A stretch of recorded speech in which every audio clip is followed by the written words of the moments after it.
Bonjour, c'est Sportus Politicus numéro 5, votre magazine qui invite décideurs et personnalités sportives venus échanger avec nous autour d'un thème sociétal majeur. Aujourd'hui, on parle sport et éducation avec un politique et un sportif. C'est la règle de l'émission Sportus Politicus. C'est parti! Alors le sport, c'est l'école de la vie, entend-on souvent. Il est aussi reconnu pour magnifier les valeurs d'égalité, de solidarité, de citoyenneté. Mais en parallèle, les politiques sportives donnent-elles autant de place que mérite le sport? C'est l'une des grandes questions que nous allons nous poser pendant 20 minutes avec, vous le savez, deux invités, un homme politique et un sportif. On commence par M. Régis Juanico, député de la Loire, député PS, et qui est très intéressé par le sport. En un mot d'ailleurs, sur la première question que j'ai posée, les politiques font-ils assez sur le dossier du sport? Sport à l'école, pas assez. C'est notamment le but et l'objectif de notre rapport avec Pascal de Guilhem, c'est de regarder comment on peut développer dès le plus jeune âge les bonnes habitudes, aujourd'hui pour les jeunes Français, des habitudes qu'ils garderont tout au long de leur vie, d'une activité physique et sportive. Donc c'est à la fois le sport à l'école, le PS obligatoire, le sport scolaire, aujourd'hui les activités périscolaires qui prennent de plus en plus de place, mais aussi le rôle des clubs sportifs qui doivent pouvoir aussi venir à l'école, montrer ce que c'est qu'une discipline comme la boxe par exemple. On aura l'occasion de le développer tout à l'heure. On va se tourner effectivement, puisque face à vous, sur le même terrain mais sans gants de boxe, un homme qui nous a fait vibrer au mois d'août lors des Jeux Olympiques, c'est Souleymane Sissoko, médaillé de bronze en catégorie Walter, moins de 69 kilos pour ceux qui veulent savoir votre poids. Souleymane, bonjour. Vous avez crevé l'écran cet été sur le ring, mais aussi dans vos interviews, vous passiez énormément de messages sur le sport et sur l'éducation justement. Oui, parce que pour moi c'est lié. Le sport et l'éducation, ça va de pair, c'est super important pour moi. Et par rapport aux valeurs que ça véhicule, donc c'était un devoir pour moi de parler du sport et aussi de l'éducation.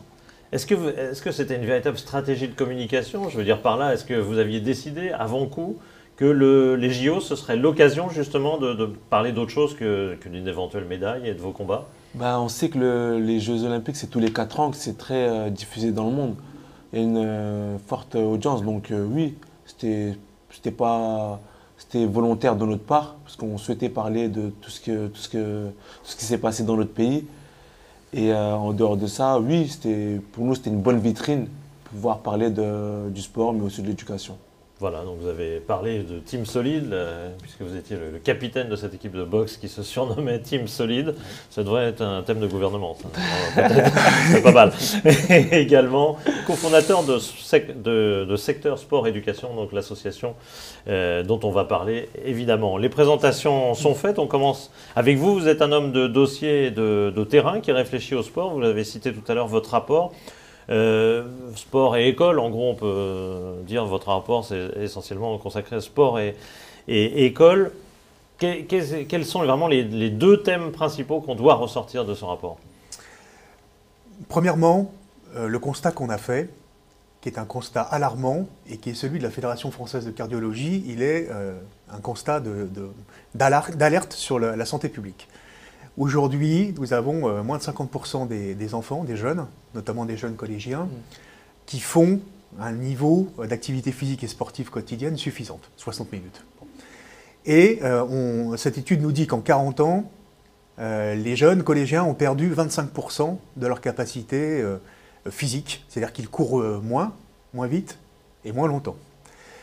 Et c'est ce constat-là qui nous pousse à dire aujourd'hui qu'il faut qu'il y ait aujourd'hui plus de sport à l'école, au moins en tout cas faire respecter les horaires de PS obligatoires. Vœu pieux, parce qu'on en parle les politiques en parlent depuis des années. C'est le 3e volume horaire derrière les maths et les français. Donc ça veut bien dire que c'est un savoir fondamental. Et si c'est un savoir fondamental, il faut que ça soit 3 heures vraiment à l'école élémentaire et pas 2h15, comme on le constate sur le terrain, qu'on ne rogne pas sur les temps de récréation. Et puis que l'on puisse aussi avoir une continuité au collège et puis ensuite au lycée. On propose notamment un renforcement de l'horaire de PS obligatoire en seconde et en première, et puis qui est surtout une bonne complémentarité avec tous les acteurs qui interviennent dans le champ du sport à l'école, puisqu'il y a le sport scolaire avec l'USEP et l'UNSS, et là il faut qu'il y ait un peu plus d'animation, un peu moins de compétition. Il y a, vous savez, les temps d'activité périscolaire aujourd'hui, hein, on vient intervenir dans les écoles pour faire des démonstrations et notamment pour faire des temps de découverte et des temps ludiques qui sont une bonne opportunité pour les clubs de faire découvrir à des jeunes et les conquérir un public jeune. Et puis, il faut que nous ayons une politique de long terme, de la maternelle à l'université, où on ne fait pas assez aujourd'hui d'activité physique et sportive, on le dit dans notre rapport, que tout au long de la vie, eh bien, aujourd'hui, les jeunes Français prennent ce bon réflexe de faire du sport, de faire de l'activité physique et sportive. C'est un enjeu de santé publique. On le voit avec les chiffres de surpoids aujourd'hui dans le pays et d'obésité que nous avons eu ce matin. Alors, on a déjà fait notre débat sport-santé, mais effectivement, les deux sont très liés avec l'éducation. C'est pour ça qu'on est dedans. Puis, je rebondis juste un instant sur Souleymane, parce que on parle là d'habitudes de sport qu'on prendrait dans les... Enfin, qu'on prendrait, il ne faut pas employer le conditionnel, qu'on prend dans les toutes premières années de sa vie. Dans l'association dont tu t'occupes, c'est des très jeunes, c'est dès le plus jeune âge. On prend des jeunes à peu près à partir de 6 ans, 6-7 ans. Donc oui. Voilà, 6-7 ans, ils sont bienvenus dans l'association. Et j'insiste dessus, on est sur le sport, mais aussi sur l'éducation, parce que pour moi, les deux sont liés et ça va de pair. C'est-à-dire qu'il y a des cours ou une aide? Voilà, il y a une aide, il y a du soutien scolaire, une aide scolaire, du soutien scolaire, que ce soit en France et au Sénégal. On aide ces jeunes-là dans l'éducation, donc 3 fois par semaine, ils ont du soutien scolaire. Ça les aide beaucoup parce que malheureusement, les parents, ils sont analphabètes et autres, donc ils ne savent pas lire et écrire. Et ça permet de les aider. Et derrière, il y a beaucoup de réussite au niveau des examens, donc on est très content de ça. Et ils font quoi? Boxe, foot? Il faut une activité sportive. Voilà, ils font des activités sportives, mais en général, ils sont en équipe de football. Et puis derrière, ils suivent des cours. Comment les gamins sont sélectionnés?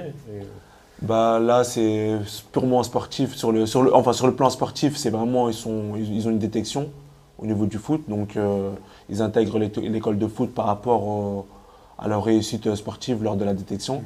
Et derrière, on les met, ils doivent obligatoirement être en cours. Donc, c'est un peu sur le principe de l'INSEP, ce qu'on fait à l'INSEP. Sauf que là, on le fait à une petite échelle, parce qu'on n'est pas encore une grosse association. Et puis, voilà, on les aide dans ce sens-là. Et on les aide aussi en fourniture scolaire, parce que beaucoup de jeunes, malheureusement, ne vont pas à l'école par rapport aux moyens financiers des parents.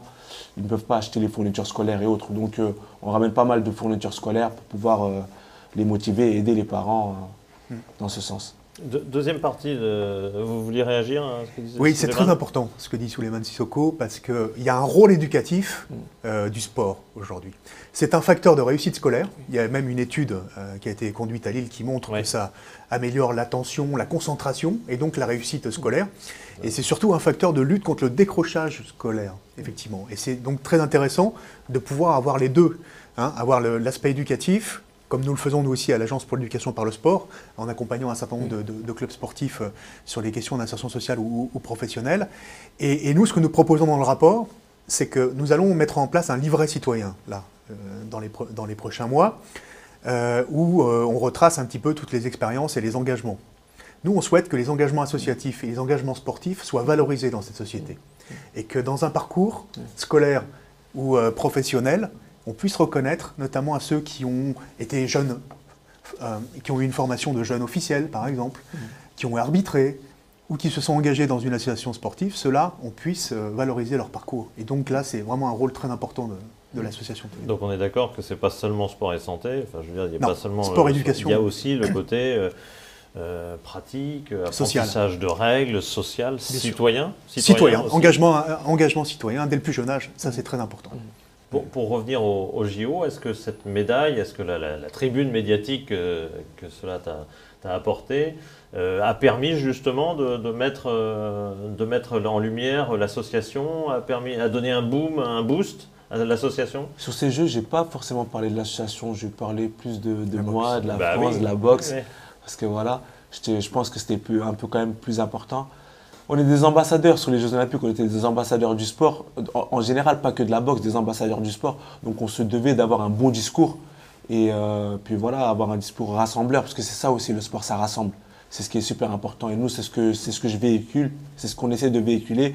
Certes, la boxe, c'est un sport individuel, mais on s'est voulu souder pour montrer que voilà, le sport, c'était vraiment unificateur. La preuve, il y a un capitaine.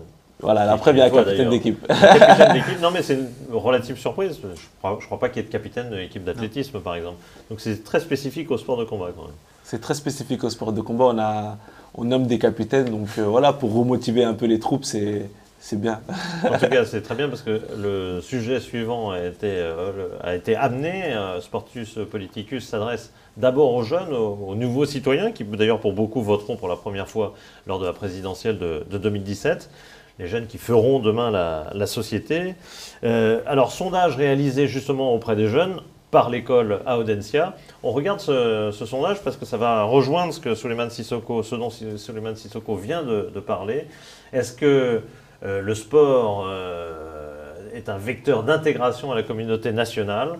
On parlait de citoyenneté, on parlait d'un certain nombre de valeurs qu'il représente. Vous voyez que les 18-25 ans pensent oui à 89%, c'est quasi l'unanimité.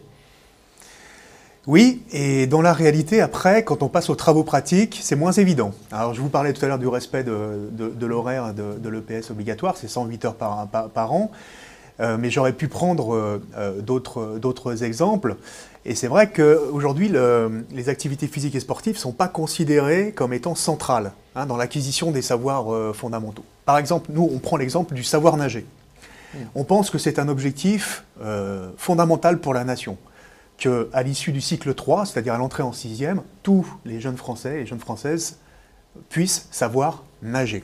D'abord parce qu'il y a des noyades chaque jour, et puis que nous, quand on a constaté par exemple à Saint-Étienne qu'en STAPS, c'est-à-dire là où on enseigne les métiers du sport, finalement, il y avait sur 1000 étudiants 35 qui ne savaient pas nager, on s'est posé des questions, on se dit c'est une obligation dans le code de l'éducation, mais par contre ce n'est pas respecté. Est-ce qu'on ne mobilise pas tous les moyens aujourd'hui pour permettre à tous ces enfants de savoir nager en 6e? Je pense que c'est à côté de lire, compter, écrire, cliquer, savoir nager, c'est aujourd'hui un des savoirs qu'il faut absolument maîtriser. Ça servira tout au long de la vie, quand on est en vacances, voilà, on est à la piscine, on est à la mer. C'est ce sur quoi il faut mobiliser aujourd'hui la nation. Et c'est vrai que entre la théorie aujourd'hui et ce que dit le sondage, c'est un vecteur d'intégration à la communauté nationale, et puis vraiment la reconnaissance qu'on donne au sport, c'est souvent la 5e roue du carrosse. On voit bien dans les enseignements, dans la formation initiale, dans la formation continue. Donc il faut rééquilibrer, et il faut que le sport ait sa véritable place. Vous êtes forcément sensible à la question parce que vous êtes étudiant, vous êtes à la Sorbonne. Est-ce que vous sentez dans le cadre de vos études qu'on vous regarde différemment, que le sport, et notamment la boxe, qui n'était peut-être pas le sport de prédilection à la Sorbonne, est mieux vu grâce à vous? Ah oui, tous, parce qu'il n'y a pas que moi qui est étudiant, il y a Estelle Mousselli qui est ingénieur. Oui. Il y a Sarah Brown qui est chef d'entreprise et d'autres boxeurs aussi qui sont étudiants. C'est vrai qu'à la Sorbonne, il y en a beaucoup qui me regardent avec des gros yeux. Ils se disent « Oh là là, on a un champion avec nous en cours ». Donc oui, c'est bien. Et pour moi, c'est super important d'avoir cette stabilité-là entre le sport et les études. Sur toute ma carrière, ça a été super important de suivre les deux parce que ça me permet d'avoir une stabilité. Lorsque j'étais trop focus dans le sport, en général, ça ne marchait pas trop bien. Lorsque j'étais trop focus dans les études, les résultats c'était moins bien. J'ai toujours eu besoin de jongler entre les deux et c'est là où j'ai fait les meilleurs résultats, où j'étais le mieux aussi au niveau de mes cours. Ça ne m'étonne pas puisque les étudiants d'Audencia, une fois de plus, ont sévi. Ils ont fait un sondage justement sur la relation entre la réussite scolaire et la pratique d'un sport. On regarde le résultat. Estime-t-il donc que la réussite scolaire est liée à la pratique d'un sport? Oui, à 71%. Là, on est sur les 18-25 ans. Est-ce que ça veut dire que, Monsieur Juanico, qu'effectivement, ils pratiquent ou c'est là encore un vœu pieux, c'est-à-dire qu'ils aimeraient bien pratiquer ou ils pratiquent? Il y a deux questions.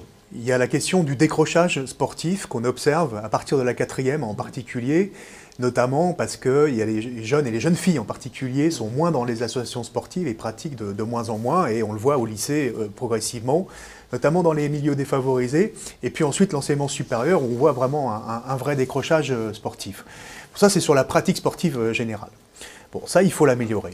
Globalement, il faut les améliorer en donnant ce bon réflexe de faire du sport tout au long de la vie, dans l'intérêt de la santé des jeunes Français. Et puis, il y a le sport de haut niveau. Là, le sport de haut niveau, on a plutôt, nous, un modèle de parcours d'excellence en France qui est un bon modèle. Avec les sections sportives scolaires, ce qu'on appelait avant les sports-études, il y en a 3300 en France, les pôles France, les pôles Espoir, notamment des fédérations. Et puis le fait qu'il y ait un bon mix d'aménagement de la scolarité pour les sportifs de haut niveau, par exemple à l'INSEP, bien évidemment, ou dans d'autres, ou dans les CREPS maintenant, puisque ça va être le même réseau, où on aménage la scolarité, on permet un bon entraînement pour la performance sportive, et puis on se soucie aussi du bien-être des athlètes. Ça marche pas mal. Il faut le développer, le généraliser, pour qu'on puisse, comme Souleymane, continuer à son parcours universitaire, ses études, passer des diplômes, penser déjà à la reconversion aussi professionnelle, même si c'est l'après-carrière sportive surtout dont il s'agit. Ça, on a plutôt un bon modèle, mais il faut le conforter, et pour cela, effectivement, il faut que l'éducation nationale mette encore un peu plus de moyens. Il y a les sportifs de haut niveau, et il y a aussi les sportifs de bon niveau. Bon, ceux-là, ils n'ont pas trop leur place. Et là-dessus, je le répète, l'enseignement supérieur, à l'université en particulier en termes d'équipement ou d'accès à la pratique sportive, nous sommes très en retard par rapport à des pays comme les États-Unis. Très en retard. Un mot tout bête, une question un peu profane, je fais semblant d'être profane. La boxe, ce sport un peu de brut et autres, en fait, c'est un sport très indiqué pour des étudiants, pour se défouler. Bah, pas que pour des étudiants, pour des cadres sup, pour tout le monde. Non mais là on parle de l'éducation.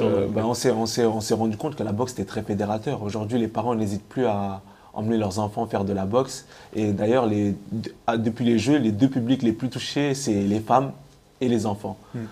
Parce que voilà, on a toujours eu beaucoup d'idées reçues sur la boxe, sport violent, sport de quartier et autres.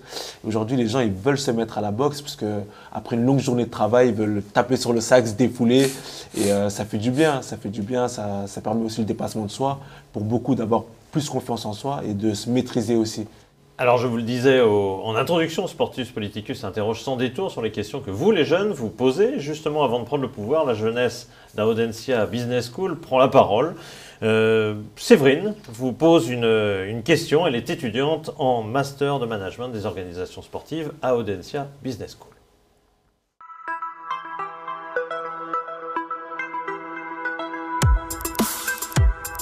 Bonjour.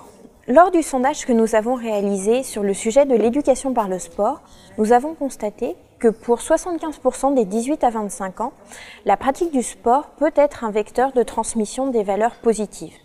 Dans le même ordre d'idées, 85% d'entre eux pensent que les sportifs professionnels pourraient être formés à devenir des exemples pour la jeunesse. On peut donc en déduire que les jeunes ont conscience de l'importance de la pratique sportive pour la transmission de valeurs positives, notamment par les grandes figures nationales que peuvent être les sportifs professionnels.